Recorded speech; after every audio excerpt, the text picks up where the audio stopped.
Guerre Hamas-Israël, nous sommes en train de couler. Après plus d'un an de guerre, Israël manque de soldats.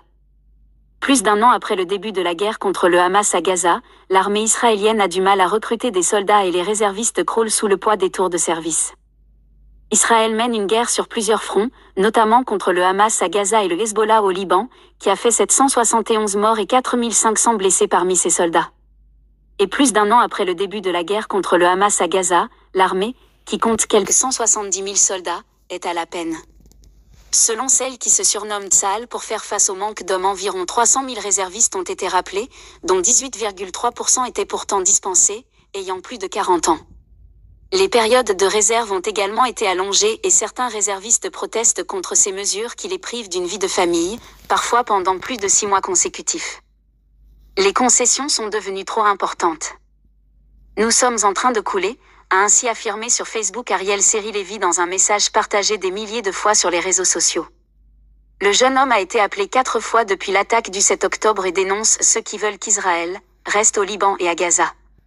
Il faut terminer cette guerre car nous n'avons plus de soldats, avance celui qui croit toujours à l'importance de servir son pays mais estime que les concessions sont devenues trop importantes. Un autre réserviste, père de 2 enfants, qui a demandé à conserver l'anonymat, a confié à l'AFP qu'à la fatigue physique et l'épuisement moral, s'ajoute le fait d'avoir perdu son travail. En effet, de nombreux indépendants ont mis la clé sous la porte à cause de la guerre, même si l'État assure une rente minimale pour les réservistes. Le collectif est toujours au-dessus de l'individuel mais le prix est trop élevé pour ma famille, conclut-il, précisant avoir passé presque 6 mois à Gaza depuis 12 mois.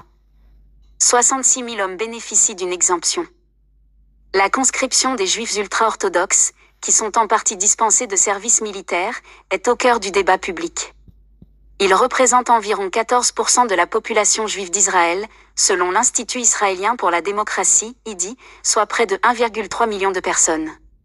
Environ 66 000 hommes en âge de servir bénéficient de cette exemption car ils se consacrent à l'étude des textes sacrés du judaïsme, selon l'armée en vertu d'une règle instaurée à la création d'Israël en 1948. Mais en juin, la Cour suprême a ordonné la conscription des étudiants des yeshivot, écoles talmudiques, estimant que le gouvernement n'avait pas le droit de les dispenser, en l'absence d'un cadre légal adéquat. Les partis politiques ultra-orthodoxes, membres clés de la coalition du Premier ministre Benjamin Netanyahou, ont exigé du gouvernement une loi pérennisant cette exemption avant le vote crucial du budget de l'État à la fin de l'année.